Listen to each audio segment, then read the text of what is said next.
오는 4일 본회의를 앞두고 방송 3법과 노란봉투법, 상법 개정안 등 쟁점 법안들이 오늘 법사위에서 민주당 주도로 통과됐습니다. 국민의힘은 강력 반발했습니다. 더불어민주당은 대표적인 경제 형벌인 배임죄를 신속하게 정비하겠다고 밝혔습니다. 국민의힘은 정부의 법인세 1%포인트 인상 추진에 기업을 옥죄는 세금 폭탄이라고 비판했습니다. 민주당 당대표 선거가 하루 앞으로 다가온 가운데 정청래, 박찬대 후보는 막판 표심 잡기에 주력했습니다. 국민의힘 당대표 선거는 반탄파와 찬탄파의 대결 양상 속에 우파전으로 확정됐습니다. 정치권 이슈에 대해 정당의 입인 대변인에게 직접 들어보는 여야 스피커. 국회 법사위가 방송 3법 등 여야 쟁점 법안을 통과시켰습니다. 민주당은 본회의에서 쟁점 법안을 처리할 예정이고 국민의힘은 필리버스터를 예고한 가운데 다음 주 본회의 상황을 전망해 봅니다.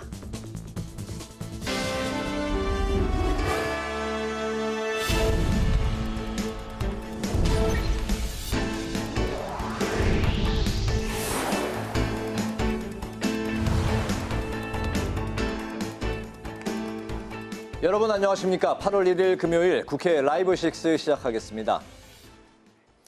더불어민주당이 민생개혁 입법에 속도를 내면서 방송 3법과 노란봉투법 등 여야 쟁점 법안들이 법사위에서 여당 주도로 통과됐습니다. 국민의힘은 협치를 무시한 입법 독재라며 강하게 반발했습니다. 보도에 김희연 기자입니다.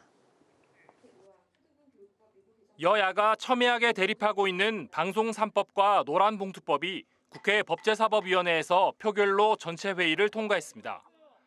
통과 과정에서 여야는 충돌했습니다.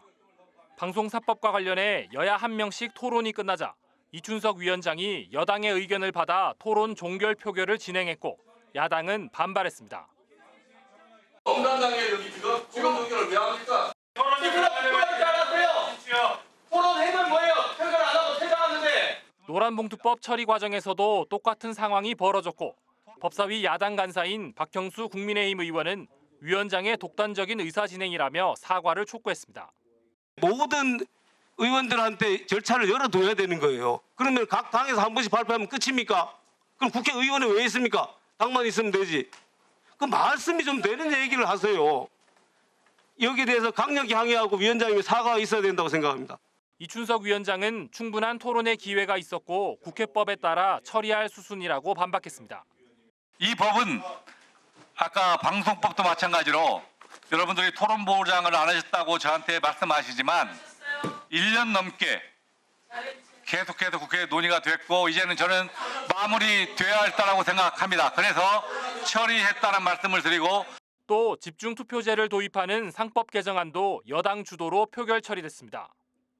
이 밖에 과잉 생산된 쌀을 정부가 의무 매입하도록 한 양곡관리법과 가격안정제를 도입하는 농수산물 유통 및 가격안정법 개정안은 여야 합의로 통과됐습니다. 오늘 법사위에서 처리된 법안은 오는 4일 본회의에 부의될 예정인데 국민의힘에서 필리버스터를 검토하고 있어 최종 통과까지 진통이 예상됩니다. 국회 방송 김희연입니다. 상법 개정안을 통과시킨 더불어민주당은 배임죄를 완화해 기업의 부담을 줄이겠다고 밝혔습니다. 정청래, 박찬대 당대표 후보는 전당대회를 하루 앞두고 막판 지지를 호소했습니다. 여당 소식 한규미 기자가 보도합니다. 더불어민주당은 배임죄를 형사처벌이 아닌 민사적 책임으로 제재해야 한다고 주장했습니다. 민주당이 집중투표제를 의무화하고 감사위원 분리선출을 확대하는 상법 개정안을 추진하면서 기업의 부담을 덜기 위해 배임죄 완화를 내놓은 겁니다. 경제형벌 합리화 TF와 긴밀하게 소통하며 미진한 부분이 있다면 계속해서 보완 입법을 해나가도록 하겠습니다. 민주당은 경제형벌은 최소화하는 대신 민사 책임을 강화하여 민주당 3대 특검 대응 특별위원회는 윤 전 대통령의 전체 구속기간 중 접견 시간이 395시간에 달한다며 특혜라고 지적했습니다. 서울구치소에서 일반인들이 누리지 못하는 각종 특혜를 내란숙의 혐의자 윤석열에게 제공하고 있는 것이 아닌가 진상 규명을 요구하고 또 그에 상응하는 책임을 물을 예정입니다. 민주당은 또 서울구치소장을 향해 윤 전 대통령에 대한 강제 인치 지휘에 협조하라고 촉구했습니다. 한편 민주당은 내일 차기 당대표를 선출합니다. 충청 영남권 권리당원 투표에서는 정청래 후보가 박찬대 후보를 앞섰는데 호남과 수도권 등 당원 투표와 전국 대의원 투표가 남아있는 만큼 막판 변수가 존재합니다. 정청래 후보는 초반 기세를 이어가 대세를 굳혀나가고 박찬대 후보는 대의원 표심을 공략하겠다는 계획입니다. 국회방송 한규입니다. 오는 22일 치러지는 국민의힘 전당대회 예비경선 진출자가 결정됐습니다. 최고위원 후보 4명은 부적격 판정을 받아 탈락했는데요. 송원석 비대위원장은 혁신 전당대회가 되어야 한다며 윤 전 대통령 언급을 자제해달라고 밝혔습니다. 오다힌 기자가 전합니다. 어제까지 후보 등록을 마치고 본격적으로 시작된 국민의힘 전당대회. 당대표 후보로 신청한 김문수 전 고용노동부 장관과 안철수, 장동혁, 조경태, 주진우 의원 등 5명은 그대로 예비 경선을 치릅니다. 모두 4명을 뽑는 최고위원 선거엔 15명이 신청했지만 신동욱, 최수진 의원을 포함해 김재원, 홍석준, 양향자 전 의원 등 11명만 후보로 확정됐습니다. 당원 당규와 그리고 또 선관위 의결에서 저희가 부적격 기준으로 지난번에 말씀드린 그 기준에 따랐습니다. 청년 최고위원 후보로는 박홍준 전 국민의힘 중앙청년위원장 직무대행과 손수조 전 새누리당 중앙미래세대위원장, 우재준 의원, 최우성 청소애프로 대표가 예비경선 없이 본 경선에 올랐습니다. 국민의힘은 오는 5일과 6일 당원 투표 50%와 국민 여론조사 50%의 예비경선을 통해 당대표 후보는 4명으로 최고위원 후보는 8명으로 압축합니다. 송원석 비상대책위원장은 전당대회를 앞두고 후보자들의 정책 경쟁을 당부했습니다.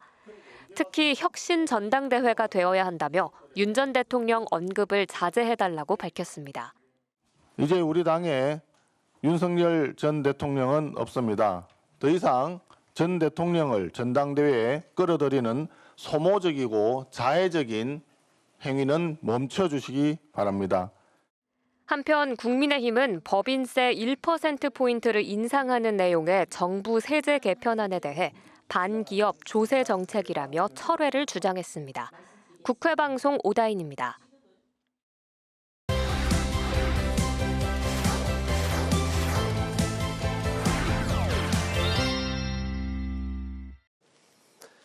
네, 주간 이슈픽 시간입니다. 강민지 기자 나와 있습니다. 강 기자 어서 오십시오. 반갑습니다. 안녕하세요. 네, 첫 번째 키워드 바로 들어가 볼까요? 네, 띄워주시죠. 네, 끝과 시작. 어떤 의미인가요? 네, 민주당은 내일 이재명 정부 들어 첫 여당 대표를 최종 선출하고요. 네. 국민의힘은 오늘 예비 경선 진출자 명단을 확정하면서 본격적인 당권 레이스에 돌입했습니다. 네, 민주당은 이제 전당대회의 이제 마무리고 국민의힘은 지금부터 이제 본격적으로 시작한다 그런 의미군요.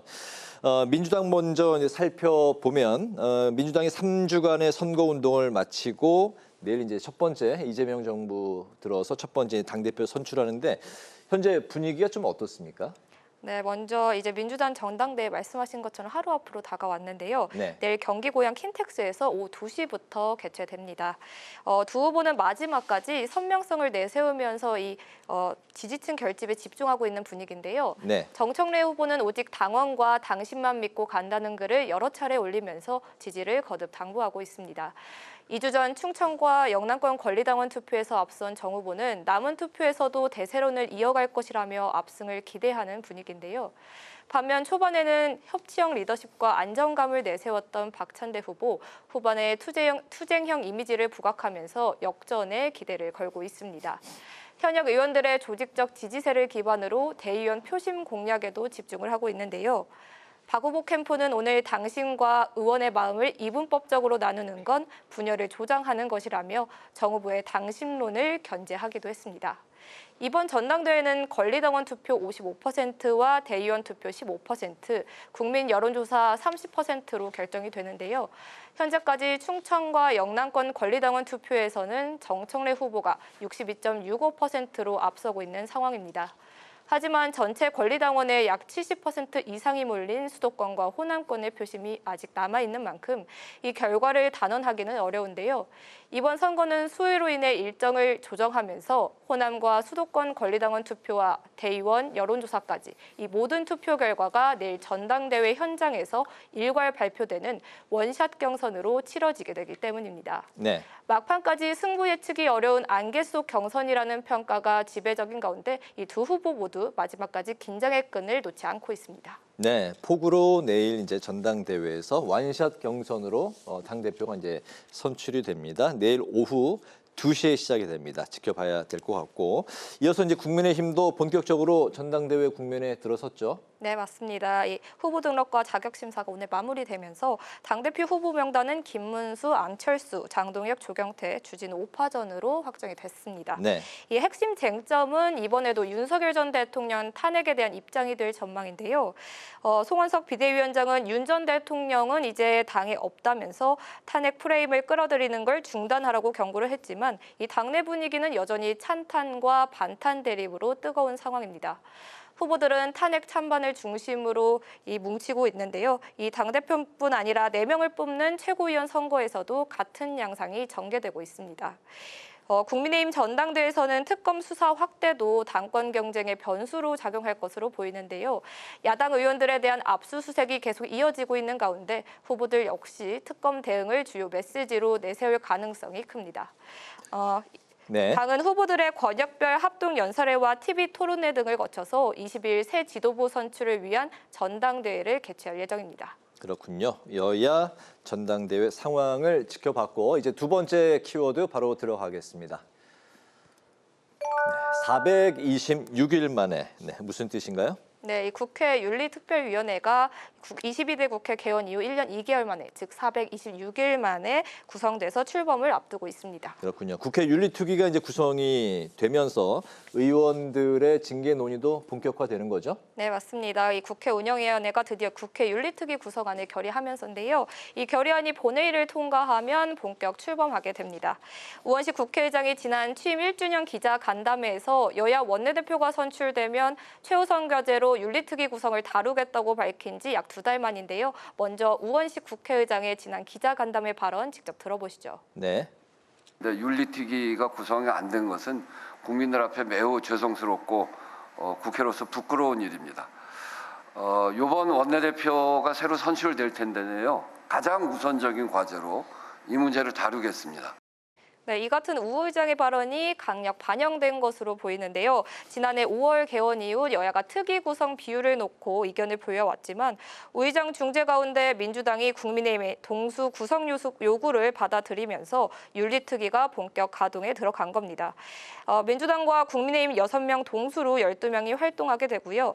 현재까지 젓가락 발언 등 여성 혐오 발언으로 논란을 빚은 이준석 개혁신당 대표 제명안과 보좌진 갑질 논란으로 장관 후보에서 사퇴한 강선호 의원 등 29건의 징계안이 계류 중으로 특위는 본격 논의에 들어갈 것으로 보입니다. 네, 29건의 징계안인데 작년에 이제 국회가 새롭게 이제 개원한 이후에 그 기간치고는 상당히 많은 건수라고 이제 들었는데, 하지만 그 윤리특위에 대한 회의론도 만만치 않다고요. 네, 맞습니다. 실제 지난 19대와부터 21대 국회에서 제출된 국회의원 징계안이 139건 정도인데 실제 징계가 이뤄진 건 약 1건 정도입니다. 네. 지난 국회에서 코인 투자 논란에 휩싸였던 김남국 전 민주당 의원도 윤리심사 자문위에서 제명 처분을 받았지만 부결된 적도 있는데요.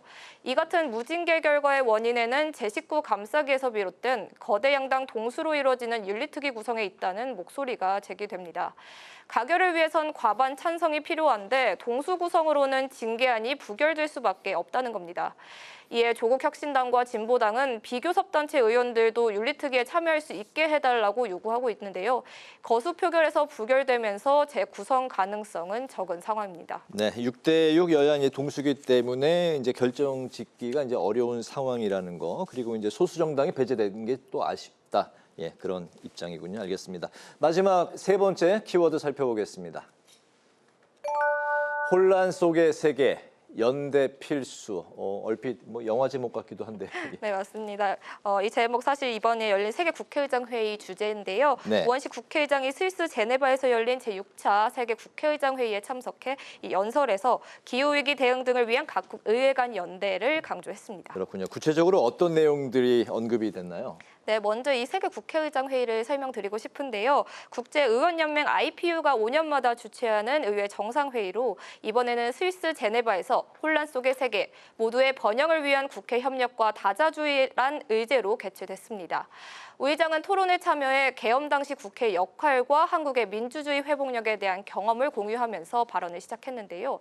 이어 기후위기와 인공지능, 양극화와 같은 초국가 과제에 의회 외교와 다자 협력을 통해서 해결할 수 있다며 각국의 연대를 강조했습니다. 관련해서 우원식 국회의장 발언 직접 들어보시죠. 네. 의회는 입법과 예산을 통해 불평등을 완화함으로써 사회적 갈등을 줄이고 사회 통합을 견인해야 합니다. 특히 기후위기와 인공지능과 같은 초국경적 과제는 다양한 당사자들의 목소리를 반영해 갈등을 중재하고 각국 의회의 경험을 공유하는 것이 중요합니다. 네, 올해는 한국이 5개 중견국 협의체인 믹타 의장회의 의장국인 만큼 평화 구축과 인도적 지원을 위한 의회 협력 의제도 주도해 나가겠다고 말했는데요. 취임 직후 줄곧 기후위기 국회를 외쳐온 우 의장은 대한민국 국회의 탄소 중립 계획도 공유하며 기후위기 대응 실천을 위한 국회 역할을 거듭 촉구했습니다. 네, 그렇군요. 이렇게 해서 이제 3가지 주간 이슈픽 다 들었습니다. 강민지 기자와 함께했습니다. 오늘 고맙습니다.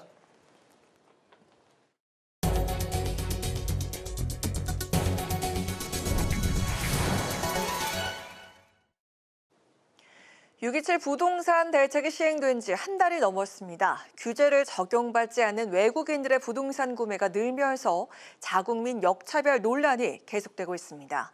이에 여당은 외국인에 대한 부동산 거래 규제 법안을 발의했고 국민의힘도 관련 법을 당론으로 추진하겠다면서 적극적인 모습을 보이고 있습니다. 김지수 기자입니다. 수도권 주택을 구입할 때 6억 원까지만 대출받도록 규제한 6.27 부동산 대책. 하지만 외국인은 별다른 장벽 없이 부동산을 매입할 수 있어서 자국민 역차별 문제가 제기되었습니다. 국민의힘은 규제 발표 직후부터 후속 대책이 시급하다고 강조했습니다. 외국인들이 부동산을 대량 매입하면서 시장이 교란되고 있다는 이유입니다. 특히 규제 이후 서울에서만 외국인의 소유권 이전 등기 신청이 16.2% 증가한 반면 내국인 신청은 16.1% 감소했다고 지적했습니다. 집 걱정에 시달리고 외국인들은 소위 노른자 땅이라는 좋은 입지에서 투기적 이익을 보는 기형적인 구조가 현실화될 것입니다. 이에 국민의힘은 외국인의 부동산 취득 요건을 강화하는 개정안을 8월 중 당론 법안으로 추진하겠다고 밝혔습니다.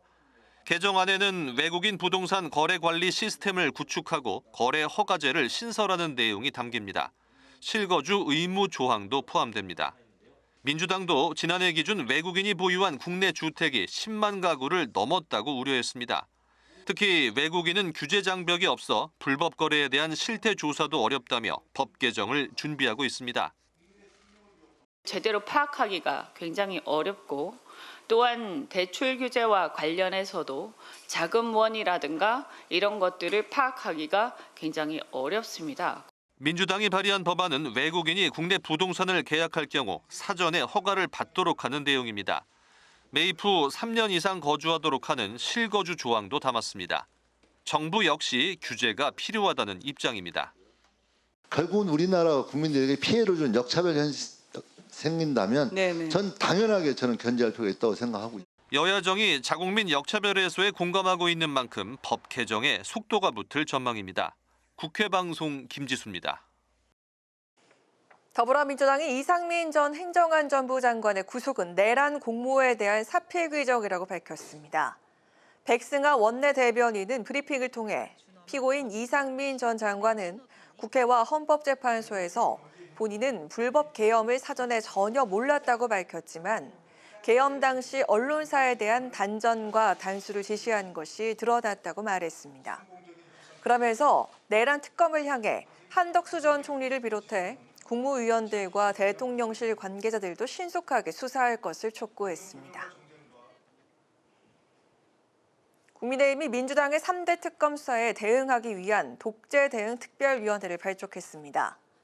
송원석 국민의힘 비상대책위원장 겸 원내대표는 특검의 부당한 정치 보복 수사와 여당의 수사 개입, 그리고 야당 의원 제명 추진 등 전방위적인 야당 말살 행위에 강력히 맞서기 위해 TF를 구성하게 됐다고 설명했습니다.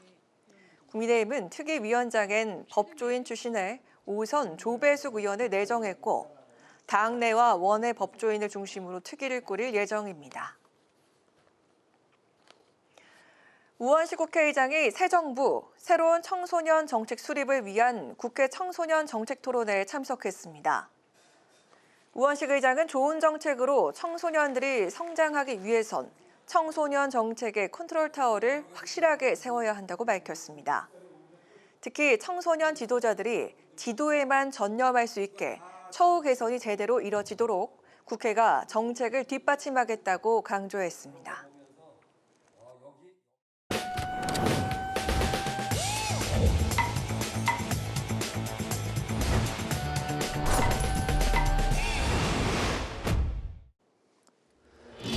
국회 속 다양한 이슈를 알기 쉽게 쏙쏙 뽑아 전해드리는 신동진의 국회 속. 오늘 주제는 3대 특검 특위입니다. 더불어민주당이 특검 수사를 당 차원에서 대응하고 지원하기 위한 3대 특검 종합대응 특별위원회를 공식 출범시켰습니다. 국민의힘은 민주당의 특위 출범이 특검을 통한 야당 탄압 의도를 자인한 것이라면서 공세에 나섰는데요. 구체적으로 어떤 활동을 하고 어떤 역할을 하는지 화면으로 만나보시죠. 더불어민주당 우리 특별위원회 총괄위원장이십니다. 특검의 증거와 범죄 체병 사망과 세관 마약 구명로 정당한 특검 수사에 대해서 정치 탄압이라는 명분으로 특검 수사를 방해하는 그런 내란 세력들에 대해서는 저희 대응 특위가 앞장서서 거기에 대해서 대응을 하겠다. 특검 수사를 방해하는 일체 행위를 범죄로 간주하고 저희들은 적극 대응할 것이다.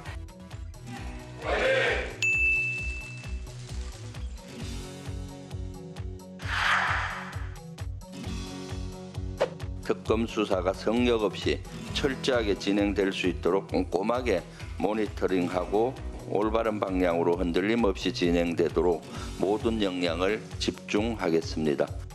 박제에 대한 부분도 집권 이후에 집권 여당이 대놓고 지도부 차원에서 특검 수사를 관리하고 지원하겠다는 내용인 듯 합니다. 본인들이 원하는 특검 수사 결과가 나올 때까지 노골적으로 특검 수사에 관여하겠다는 선언인가 의구심이 듭니다.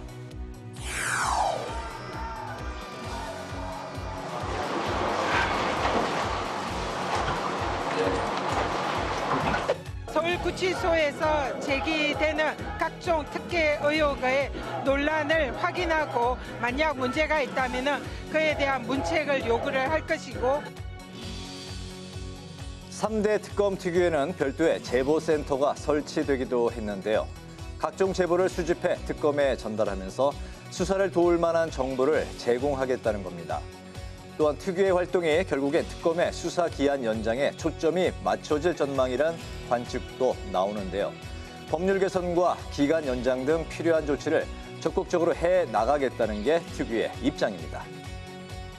열심히 수사를 하고 있습니다만 실제로 얼마나 깊이 파고들었는지에 대해서는 의문입니다. 내란 특검은 기간 연장이 필수적이다. 170일이 부족하다 그러면서 그 핑계로 170일을 더 연장을 하게 되면 바로 내년 지방선거에 지대한 영향을 미칩니다. 무리하게 이렇게 연장을 하게 되면 국민들의 공감을 얻지 못할 겁니다. 결국 우리가 기댈 때는 국민들밖에 없거든요. 그래서 우리는 국민들의 민심에 따라서 최선을 다해서 이 특검이 연장되는 것을 막아야 된다. 특위의 활동 계획 중에서 특히 논란이 되고 있는 또 한 가지는 최근 영장이 계속 기각되는 상황이 발생하자 내란 특별재판부 도입을 검토하겠다는 뜻을 밝힌 점인데요.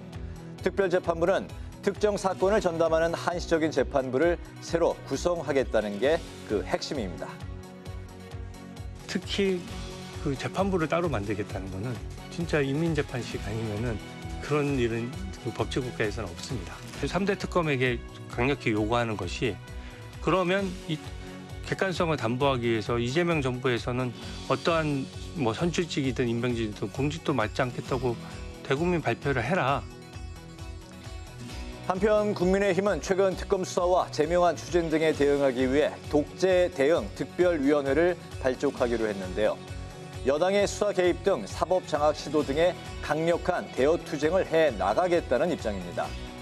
어제 서울구치소 현장 점검이라는 첫 일정을 시작으로 이제 본격적인 특검 특유의 활동이 이어질 것으로 보이는데요.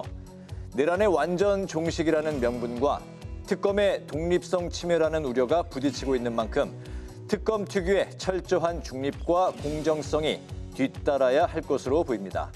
지금까지 신동진의 국회 속이었습니다.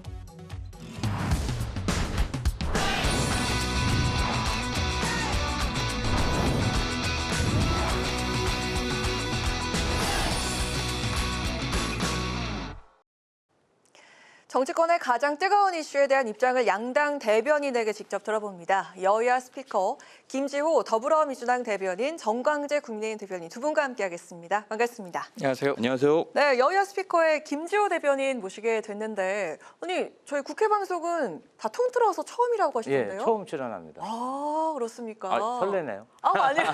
제가 오늘 이렇게 파란색을 입은 건 마음이 쏠려서가 아닌데 네, 의상이 그런 의도가 없었다는 점은 명확히 하도록 하겠습니다. 알겠습니다. 불같은 빨간 열정을 갖고 계신 걸로 이해하고 있습니다. 예. 두 분께서는 자주 방송에 합을 좀 맞춰 보셨죠? 그렇습니다. 뭐 예. 우리 대변인 되시고 그 전에 상근 부대변인 활동하실 때도 방송 자주 했었죠. 네. 아주 좋은 정치인입니다. 아, 좀 훈훈하게 시작을 하는데 저희가 학교 선배님이라. 아, 또 그렇습니까? 덕담을 해주시네요. 너무 자연스럽게 얘기하고. 네, 아무리 그래도 저희가 할 말은 하고 뜨겁게 그럼요. 맞붙어야 되는 거 오늘 잊지 말아 주셨으면 네, 좋겠습니다.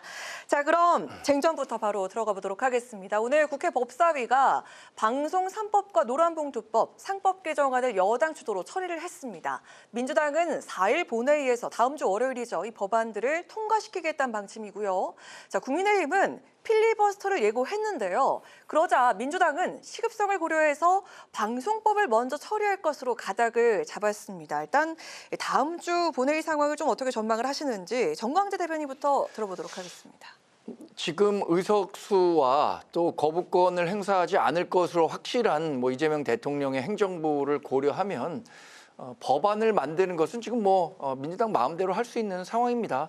그것을 물리적으로 제도적으로 소수 야당인 국민의힘이 막을 수 있는 방법은 없는 거죠. 우리가 갖고 있는 최소한의 저항 수단으로 필리버스터를 준비하고 있는데 이 필리버스터라는 것도 사실 무제한 토론이긴 하지만 24시간 필리버스터가 진행된 이후에 제적의원 5분의 3, 그러니까 180석 이상의 의석을 가진 민주당이 필리버스터 중지를 결의한다면 자동으로 종료가 되기 때문에 결국에 민주당이 마음먹은 수준의 법안이 통과되는 건 기정사실이라고 할 수 있겠습니다. 그러나 우리가 할 수 있는 최선의 노력, 그러니까 필리버스터를 통해서 이 법안이 왜 문제가 되는 것인지, 사실 일반 국민들이 방송 3법 바꾼다는데 그 내용이 어떤 것인지, 바뀌면 과연 우리 방송 환경과 미디어 환경, 언론 환경은 어떻게 변하는지, 그것이 왜 부당한지에 대해서 정확히 설명을 드릴 수 있는 시간을 가질 수 있도록 노력해야겠죠. 네. 자, 민주당에서는 지금 국민의힘이 필리버스터를 한다 이렇게 예고를 하니까 방송법을 우선 처리하겠다 이렇게 가닥을 잡고 있죠.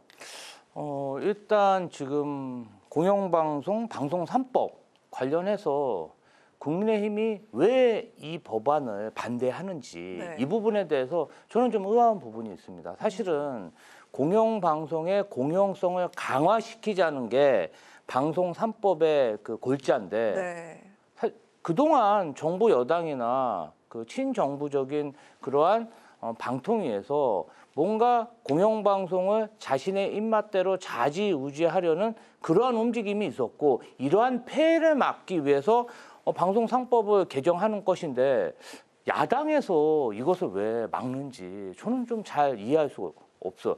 여당일 때도 맞고 네. 야당일 때도 맞고 그러면 이 방송 관련해서 계속 정치권의 입김이 영향을 줘도 된다는 것인지 저는 그게 좀 의문이고요. 저는 이 법안 자체가 여당도 야당도 다 누구에게 유리한 법안이 아니라고 생각합니다. 네, 네. 방송은 방송대로 공영성이 보장돼야 되고 그 부분에 있어서는 이미 이 법안이 통과돼서 한번 행정부로 넘어갔었고 윤석열 정부에서 거부한 적이 있습니다. 그렇죠. 어느 정도 법안과 내용이 성숙됐다고 봐야 돼요. 방송 3법 관련해서는 야당에서 조금 여지를 좀 주셨으면 좋겠습니다. 네. 그 방송선법 관련해서 우리가 필리버스터를 통해서 알리려고 하는 건 당연합니다. 어떻게 생각하냐면 지금 이것을 바꾸려고 하는 이유가 무엇인가? 본인들에게 훨씬 더 유리한 언론 환경을 만들기 위한 것이다. 그 과정에서 공영방송에 대한 지배구조를 바꾸는데 이 지배구조를 형성하는 과정에 언론단체라든가 변호사 단체 이런 사람들이 이 사진에 포함됩니다. 그런데 언론단체와 또 이런 분들이 대부분 지금 언론노조 또 민주노총과 연계돼 있기 때문에 결과적으로는 민주당과 정치적 지향성을 같이 하는 사람들의 수를 공영방송 이 사진에 더 늘리게 하기 위한 것 아니냐. 결과적으로 정치적 형평성을 더 높이겠다라고 하면서 정작 본인들에게 유리한 지배구조를 만들기 위한 법안이기 때문에 반대하는 거죠. 네, 확실히 이 다음 주 상황도 이번 주와는 또 분위기가 달라질 거다 이런 관측도 있는데 좀 지켜보도록 하겠습니다. 자, 이어서 또 저희가 이야기를 다뤄볼 주제는요. 상호 관세 협상 기한을 이틀 남긴 어제 이 한미 관세 협상이 타결이 됐습니다. 상호 관세를 15%로 낮췄고 3,500억 달러 규모의 대미 투자를 합의를 했습니다. 양국 정상은 2주 안에 백악관에서 한미 정상회담을 가질 예정이죠. 우선 이 협상 결과를 두 분께서 어떻게 평가를 하시는지 들어볼까 하는데 이번에 그 정광재 대변인께 먼저 여쭙도록 하겠습니다. 이번이 협상 결과에 대해서 어떻게 생각하시는지 좀 점수를 매긴다면 몇 점을 주실 수 있을까요? 제가 뭐 여러 다른 방송에서 네. 상당히 좋은 정적을 줬습니다. 제가 높게 주신 것 같은데. 80점을 네. 드렸는데 네. 그것은 우리 그 경제가 당면한 관세라는 불확실성을 해소했다는 측면에서 의미가 있기 때문에 80점을 줬는데 이 앞으로의 그 협상이 더 중요할 것 같아요. 결국에는 15%라는 그 관세율을 맞추기 위해서 우리가 상당히 포기한 부분들도 있잖아요. 그리고 앞으로 예정된 다른 현안들이 있습니다. 예를 들어서 우리 그 주한미군 부담 비용이라든가 네. 미국의 군수 물자를 과연 어느 정도나 수입을 더 확대해야 되는지 이런 것들이 많이 남아 있기 때문에 지금 당장은 뭐 80점이라는 점수를 드렸지만 앞으로가 어떻게 될지에 따라서 그 점수는 낮아질 수도 더 높아질 수도 있다라고 생각합니다. 그러나 비판을 위한 비판 이거 안 되겠죠. 또 자화자찬식 이번 그 협상에 대한 평가 이것도 안 되죠. 객관적으로 사안을 좀 볼 필요는 있다고 생각합니다. 네, 이 정상회담에서 좀 어떤 이야기를 나누게 될지 이런 것도 궁금하고 좀 평가를 해본다면 좀 어떻게 할 수 있을까요? 저는 점수로 주면 네. 95점 주고 95점, 네. 싶고요. 이번 사실은 협상 관련해서 선방했죠. 예를 들면 뭐 주요 수출 품목에 있어서 대한민국과 경쟁 관계에 있는 대만도 오늘 협상이 타결됐는데 물론 이제 앞으로 더 낮아질 수는 있습니다. 네. 지금 20% 관세율 20%로 협상을 했고 네. 캐나다 같은 경우는 25%에서 35%로 관세율이 더 올라갔습니다. 또 그리고 이웃 나라인 일본에서도 뭐 미국제 비행기를 사고 각종 많은 투자를 약속했음에도 불구하고 결국은 일본에서 가장 원했던 것은 대만과 한국보다 낮은 관세율이었거든요. 네. 근데 대만은 성공했지만 한국은 15%로 동일하게 동일하죠. 네. 책정됐기 때문에 선방했다고 생각합니다. 뭐 자동차 관련 관세율에서 FTA 효과를 다 반영시키지 못한 부분, 네. 이 부분은 좀 아쉽지만 여러 가지 면에서 보면은 향후 한미 정상회담에서 그 마스가 미국의 어떤 조선업을 다시 위대하게 하는 그런 프로젝트에 두 정상이 만나서 굉장히 효과적인 퍼포먼스를 하지 않을까 이렇게 생각합니다. 미국도 기대가 큰 것으로 알고 있습니다. 그 정광재 대변인께서 그래도 높은 점수를 주셨다 이렇게 얘기를 하셨는데요. 자, 앞으로 좀 협상을 할 수 있는 여지가 좀 후속 논의가 또 있지 않겠습니까? 근데 그렇다면은 아쉬운 점이 무엇이고 우리가 앞으로 좀 펼쳐 나갈 수 있는 전략이 무엇일지 좀 이야기를 들어볼까요? 제가 비교적 후한 점수를 드렸는데 95점이라고 하시니까 네. 자화자찬 안 된다고 했는데 그 우리가 뭐 아쉬운 부분은 이거죠. GDP 대비 대미 투자 금액이 일본은 지금 5,500억 달러고요. EU가 6,000억 달러입니다. 우리가 3,500억 달러인데 그 마스카 프로젝트에 1,500억 달러를 포함해서 GDP 대비 비중이 우리가 굉장히 높은 편이에요. 그렇죠. 일본이 우리나라 GDP의 2.7배인데 지금 5,500억 불이고 우리가 3,500억 불이다라고 한다면 그 정도의 차이를 고려해 볼 수 있겠죠. 그런 측면에서 사실 우리가 이 농산물 시장, 그러니까 쌀 시장이라든가 30개월 원령 소고기 추가 개방 이런 부분들을 지키느라고 아마 양보해야 되는 부분이 있었을 거라고 생각합니다. 그런 측면에서 뭐 아쉬운 결과지만 어쨌든 불확실성을 해소했다는 측면에선 의미가 있겠죠. 네. 짧게 한번 들어볼까 하는데 자화자찬이라고 정광재 대변인께서 이야기를 하셨거든요. 그게 아니다라는 좀 반박의 여지를 좀 들어보고 싶고 앞으로 우리가 남은 과제가 무엇이라고 생각을 하시는지요? 이번 대한민국의 관세 협상 관련해서 저희 민주당뿐 아니라 재계와 노동계 각종 언론에서 굉장히 선방했다고 하고 평가하는 부분이 있기 때문에 저는 자화자찬은 아니라고 생각하고요. 물론 지적하신 바대로 앞으로의 추가 협상도 굉장히 중요합니다. 더 섬세하게 진행될 수 있게 제가 그런데 좀 야당한테도 부탁드릴 게 있어요. 이 정말 우리끼리 뭐 경쟁하고 견제하더라도 대외 관계에 있어서는 좀 한 목소리를 냈으면 좋겠다. 아스파트 99 일부에서는 마치 브라질처럼 뭔가 트럼프가 이재명 대통령을 뭔가 이렇게 질책하는 그런 것을 굉장히 기대했던 그런 모습들도 내비치고 있습니다. 지금 많이 실망하셨을 것 같은데 사실은 수출로 먹고 사는 나라입니다. 대외 관계에 있어서는 좀 힘을 모았으면 좋겠습니다. 네, 알겠습니다. 이 한미 정상회담을 통해서 후속 협상의 여지가 있는 만큼 우리가 좀 더 유리한 위치에 설 수 있는 전략을 잘 준비했으면 좋겠다 이런 생각이 들고요. 자, 한편 민주당 전당대회가 하루 앞으로 다가왔습니다.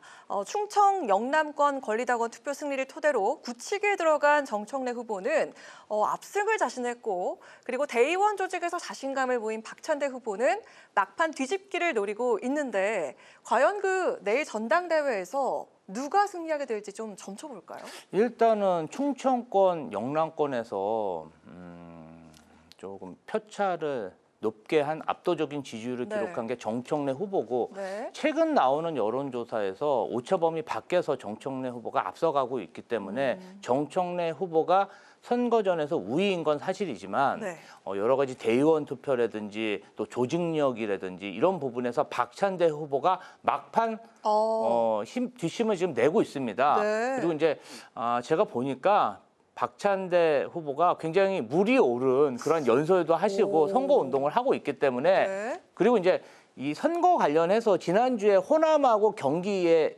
있었던 그러한 경선 자체가 이제 내일로 다 합쳐진 거거든요. 원샷으로. 그래서 내일 정말 뚜껑을 열어봐야 결과를 알 수 있을 것 같습니다. 아직은 이 결과를 짐작할 수 없다라는 그런 말씀이신 거죠? 네, 그렇습니다. 네, 이 민주당이 전당대회 D-1인 상황인데 정광재 대변인께서 민주당 상황 어떻게 보시는지요? 사실 그 이번 전당대회 후보 입후보하기 전까지만 하더라도 민주당 내 인사는 물론이고 여의도 모든 정치 전문가들이 박찬대 후보의 우세를 점쳤습니다. 그렇습니다. 그런데 실제로 충청과 영남 지역에서 있었던 그 권리당원 투표 결과 또 민주당 지지자들을 상대로 한 여론조사 결과 이것은 애초에 전망했던 그 정치 전문가들 전망과는 결과가 달랐거든요.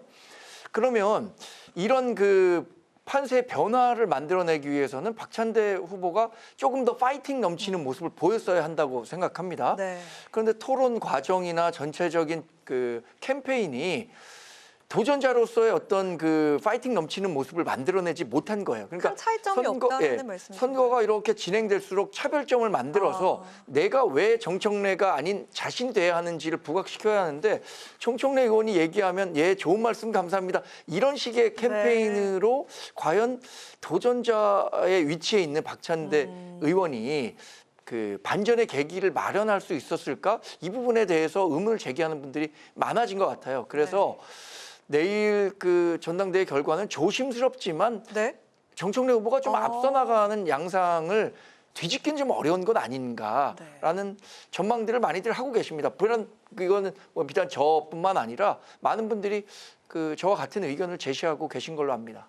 네, 알겠습니다. 이렇게 민주당 전당대회 결과를 점쳐보는 시간이었고요. 국민의힘은 전당대회 대진표가 완성이 됐습니다. 당대표는 김문수, 안철수, 장동혁, 조경태, 주진우 후보가 도전장을 내밀었습니다. 지금 당권 경쟁이 찬탄 대 반탄 구도로 이어지는 모양새인데 전대 결과에 따라서 앞으로 그 야권 지형에도 좀 변화가 생길 텐데요. 어떻게 내다보시는지 궁금합니다. 그래서 우리 당 전망하기가 더 어렵죠. 더 어렵죠. 그러나 지금 판세는 굳어져 있는 겁니다. 어떤 식으로 굳어져 있냐면 과거 그 대통령 탄핵과 관련해서 반대의 목소리를 냈던 일군의 후보군이 있고 찬성의 목소리를 냈던 일군의 후보군이 있습니다. 그런데 지난 5월 3일에 우리 대통령 후보 경선 때 당심이 한번 드러난 적이 있어요. 대통령 탄핵에 반대했던 사람이 61%의 득표를 했었고 찬성했었던 한동훈 전 대표는 39%. 이거 당심 기준입니다. 민심을 제외한. 근데 이 3개월이 지난 지금 시점에 그러면 그 당심에 드라마틱한 변화가 있었느냐? 최근에 나타나는 여론의 흐름만 놓고 보면 아주 그 극적인 변화는 없었다는 점을 고려한다면 김문수 후보가 과거에 이 대통령 후보로서 뛰었던 경험도 있고 뭐 지지세라든가 굉장히 유리한 국면에 있는 건 사실이죠. 이런 것들은 뭐 여러 조사 결과에서도 드러나고 있으니까 이걸 부인하기는 좀 어려울 것 같습니다. 네, 알겠습니다. 김지호 대변인께서는 또 우리 당이 아니라 남의 당이니까 더 이야기하시기 편하실까요? 어떻게 보십니까? 저는 국민의힘의 현 지도부에서 김문수, 장동혁 후보는 아주 과감하게 컷오프 했어야 된다고 생각합니다. 왜냐하면 이분들은 사실은 국가 반역에 관한 사항에 대해서 뭔가 대한민국 국민들이 상식적으로 이해할 수 없는 주장들에 동참하고 있기 때문에 어떻게 공당의 후보로 이런 분들이 경쟁할 수 있는지, 물론 당원들은 이분들을 지지하는지 모르지만 사실은 상식적으로 이해할 수 없는 주장들을 계속하고 있는데 어떻게 이런 사람들이 공당의 후보가 될 수 있나. 사실 이러한 이야기들은 지난 대선 때도 얘기했고 계속 저희가 얘기하고 있는데도 전혀 달라지지가 않고 있어요. 그럼 공당으로서 이 부분 관련해서 뭔가 좀 문제가 있지 않나, 저는 그런 생각이 들고요. 언제쯤 국민의힘이 계엄과 내란, 이 늪에서 빠져나올지 저희도 좀 안타까운 마음이 듭니다. 네, 그 우리 정광재 대변인께서 결과도 좀 조심스럽게 예측을 해주셨는데 국민의힘 측에서는 지금 쇄신과 혁신을 바라보고서 있다 이렇게 얘기를 하고 있는데 과연 쇄신이나 혁신 이루어질 수 있을지 이 결과를 놓고 본다면 어떻게 예상을 하시는지 들어보고 싶은데요. 어제 장동혁 후보가 전환기 등 극우 보수 유튜버들과 면접을 보면서 만약에 본인이 당대표로 당선이 되면 국민의힘은 극우 정당이 되는 거니까 친한계는 모두 당을 떠나달라 이런 말을 했어요. 지금 이런 동지들에게, 정치 결사체에 있는 한 동지들에게 이런 이야기를 꺼리낌 없이 하시는 분이 지금 굉장히 유력한 후보인데 쇄신과 혁신이 되겠습니까? 저는 퇴행만 가득할 거라고 생각합니다. 네, 알겠습니다. 거의 단서가 붙었죠. 본인이 당대표가 된다면 그것은 당원 50% 이상의 지지를 본인이 받는다는 것을 전제로 하기 때문에 그런 경우라면 얘기하신 건데 실제 장동혁 후보가 당선 가능성이 얼마나 될까? 이거는 뭐 많은 분들이 평가하시는 부분이 있을 거라고 생각합니다. 제가 굳이 말씀드리지 않더라도. 네, 알겠습니다. 자, 어제 민주당 3대 특검 특위가 윤 전 대통령이 수감된 서울구치소를 찾았습니다. 윤 전 대통령 건강엔 아무 문제가 없다면서 특검의 강제 구인 시도에 힘을 실었는데요. 이에 대응하기 위해서 국민의힘은 독재 대응 특별위원회를 발족을 했습니다. 지금 이 양당이 맞선 상황 우리 김주호 대변인께서 어떻게 보시는지 들어보도록 하겠습니다. 오늘 윤석열 전 대통령이 특검의 소환 요구에 대해서 속옷만 입고 감옥에서 시위를 해가지고 2시간 동안 대치하다가 끝내 체포를 못했다고 합니다. 이게 전직 대통령, 전직 검찰총장이 옷을 벗고 속옷만 입고 공권력에 대항하는 이런 모습. 이게 정말 국민의힘이 생각하는 그러한 지도자 상인지 저는 좀 의문이 들고요. 이 사안 관련해서 민주당만 논평을 낼 게 아니라 국민의힘도 따끔하게 지적을 해야 된다고 생각합니다. 민주당에서 왜 3대 특검 특위를 만들었냐 하면요. 다 이러한 것들이 결국은 본이 돼서 중대 범죄 혐의자들이 그대로 따라하는 그런 사례가 됩니다. 아니, 이 정말 이러한 사례를 안 좋은 예를 이렇게 계속 만들어도 되는 것인지 저는 좀 안타깝고 우려스럽습니다. 이런 상황에 대응하기 위해서 국민의힘 측에서는 지금 그 독재 대응 특별위원회 이걸 발족을 했는데 이 이름에서부터 좀 의미를 찾을 수 있을까요? 이거 어떤 뜻인가요? 일단 윤석열 대통령이 특검 소환에 이렇게 불응하고 있는 것에 대해서는 저는 안타깝고 참 그런 방향으로 가선 안 된다라고 생각합니다. 관련해서 김주호 대변인 말씀하셨지만 오늘 송원석 비대위원장이 얘기를 했죠. 윤석열 전 대통령 우리 당 사람이 아니니까 자꾸만 과거와 연결지어서 윤석열 대통령을 우리랑 연결하지 않는 것이 좋겠다라고 말씀을 드렸습니다. 그만큼 이제 윤석열 전 대통령과 국민의힘은 절연 단계, 거리 두기를 하고 있다는 점을 말씀드리고요. 민주당이 지금 3대 특검 특위를 하고 있는 것은 전 전형적인 여론전이라고 생각합니다. 이게 연말까지 계속해서 특검 전국을 통해서 본인들에게 유리한 여론 지역 만들고 내년 6월에 있는 지방선거에 영향을 미치려고 하는 아주 정치적 행보라고 봅니다. 우리가 발족한 독재 대응 특별위원회는 서두에 말씀드린 것처럼 계속해서 입법과 관련해서 소수 야당이라고 해서 그냥 패싱하고 일방적으로 법안을 만드는 경향이 있는데 행정권과 입법권을 모두 갖고 있다는 사실 대한민국 국민 다 압니다. 그러나 민주주의라는 게 소수에 대한 배려 없이는 그 강자의 논리만 적용하는 세렝게티가 되는 거죠. 그런 부분과 관련해서 우리들의 목소리를 낼 수 있는 위원회를 구성한 겁니다. 다시 국민의힘 측에서는 독재라는 단어를 사용하고 있는데 동의를 하십니까? 저희는 동의할 수 없고요. 특검 자체가 굉장히 중립적인 인적 구성으로 구성됐기 때문에 사실 국민의힘 인사들이 특검에 대해서 물어봐도 저희는 전혀 알 수가 없습니다. 특검법에 의해서 공정하게 법 절차를 진행하고 있는데 이러한 부분에 대해서 국회 의회 권력이 이렇게 정적적으로 대항하는 모습 저는 좀 바람직하지 않다고 생각하고 불과 며칠 전만 6개월 전만 하더라도요. 항상 민주당의 법을 지켜라. 수사를 받아라. 이렇게 외쳤던 분이 이렇게 안면을 싹 바꾸니까 저희가 좀 당황스럽습니다. 네, 알겠습니다. 오늘 저희가 준비한 주제는 여기까지인데요. 아니, 두 분 친분이 깊으신 것 같아서 제가 좀 걱정을 했는데 오늘 완전 초면이신 것처럼 남남인 것 같은 그런 좀 맞붙는 태도가 아주 뜨거웠던 것 같습니다. 오늘 두 분 정말 감사합니다. 이렇게 마무리하도록 하겠습니다. 여야 스피커 지금까지 김지호 더불어민주당 대변인, 정광재 국민의힘 대변인 두 분과 함께했습니다. 두 분 고맙습니다. 네, 오늘 국회 라이브 6 여기까지입니다. 시청해주신 여러분 고맙습니다. 편안한 주말 보내십시오.